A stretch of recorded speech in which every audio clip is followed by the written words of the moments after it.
Sarah and Tom, How Creatine Changed My Life After 40 Active Aging Hub. Sarah never thought she'd feel invisible in her own body. At 43, climbing stairs left her winded. Opening jars became a negotiation with her wrists, and the mirror reflected someone she barely recognized. Tom, her husband of 20 years, noticed it too, not in her appearance, but in how she moved through the world. Slower, quieter, like she was apologizing for taking up space. It wasn't dramatic. There was no injury, no diagnosis, just a slow fade that happens when life gets busy and your body becomes an afterthought. She'd tried yoga apps, bought resistance bands that gathered dust, even signed up for a gym membership she used exactly 4 times. Nothing stuck because nothing felt like it was actually working. Then one Tuesday evening, while scrolling through research articles during her lunch breaks, Era worked as a school administrator. She stumbled across a study about creatine and aging. Not creatine for bodybuilders or athletes, but for regular people over 40 trying to maintain muscle mass and cognitive function. The word cognitive stopped her mid-scroll. She'd always associated creatine with protein shakes and gym culture, something far removed from her world of parent-teacher meetings and grocery runs. But here was peer-reviewed research suggesting it might help with energy production at the cellular level, muscle preservation, and even brain health. It wasn't a miracle cure. The studies were careful about that, but it was something tangible, something with actual science behind it. Sarah, read deeper. Creatine monohydrate, the most researched form, works by replenishing ATP, the energy currency your cells use for everything from contracting muscles to firing neurons. After 40, your body's natural creatine stores decline, and so does your muscle mass, about 3 to 8% per decade, if you're not actively working against it. This isn't vanity. It's about maintaining independence, stability, and quality of life. She showed Tom the research that night. He was skeptical at first, which was fair. They'd both been burned by wellness trends before: detox teas, superfoods that tasted like dirt, supplements that promised everything and delivered nothing. But this felt different.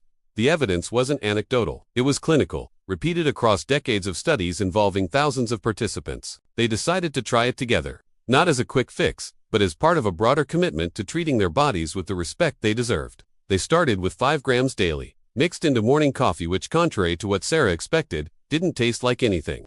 They paired it with basic strength training twice a week. Nothing extreme, just bodyweight exercises and light dumbbells in their living room. The first 2 weeks felt like nothing. Sarah almost quit. She told Tom maybe this was just another thing that worked for other people but not for them. He convinced her to give it a full month just to see. That's when things started shifting, not in obvious ways, but in small recalibrations she noticed throughout her day. Week 3, she carried 4 grocery bags from the car in one trip without needing to stop halfway. Week 4, she played tag with her nephew at a family gathering and didn't feel destroyed afterward. By week 6, her morning brain fogged that thick, sluggish feeling that usually lasted until her second cup of coffee had lifted. She felt sharper during meetings, quicker with names and details. Tom noticed changes too. His back pain, a constant companion for years, didn't vanish but became more manageable. He could garden for longer stretches without needing to collapse on the couch afterward. They both started sleeping better, waking up feeling less like they'd been hit by a truck and more like actual humans ready to engage with the day. Here's what Sarah learned that surprised her most. Aging doesn't mean declining, it means adapting. Your body at 40 isn't broken, it just needs different support than it did at 20. Creatine wasn't magic, it was maintenance. Like changing the oil in your car or replacing worn-out tires. You wouldn't expect your vehicle to run smoothly without basic care, so why expect that from your body? The science backs this up in ways that feel almost obvious once you understand them. Muscle tissue is metabolically active, meaning it burns energy even at rest. When you lose muscle mass, your metabolism slows, your balance worsens, and everyday tasks become harder. Creatine helps preserve that muscle tissue, especially when combined with resistance training.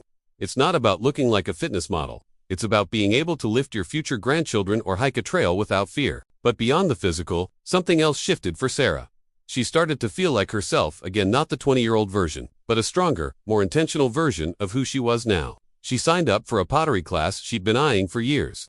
She said yes to things instead of automatically declining because she assumed she wouldn't have the energy. Her relationship with Tom deepened too, because they were doing this together, supporting each other through the awkward early stages of relearning how to move and care for their bodies. There's a quiet kind of grief that comes with aging in a culture obsessed with youth. You mourn the ease you used to have, the resilience you took for granted.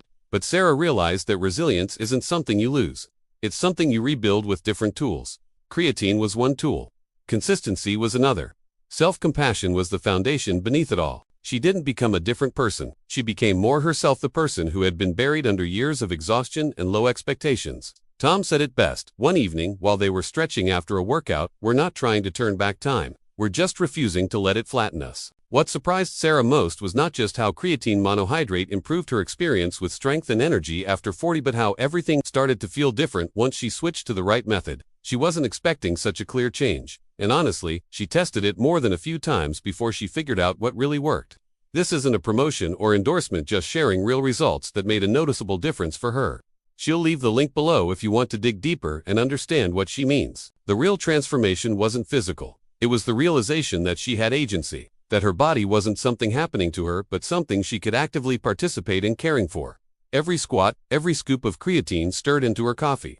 Every choice to move instead of collapse it was all an act of defiance against the narrative that turning 40 means giving up. If you're watching this and feeling stuck, like your body is slowly becoming a stranger, know that you're not alone. And know that small, evidence-based changes can create ripples that reach much farther than you think. You don't need to overhaul your entire life overnight. You just need to start where you are, with what you have, and trust that consistency compounds. Sarah's story isn't unique, and that's the point. It's happening quietly in homes everywhere, people rediscovering their strength, refusing to shrink, choosing to take up space in the world with confidence and vitality. You're part of that story too, whether you realize it yet or not. Tell us which country or city you're watching from. See you in the next video. Bye.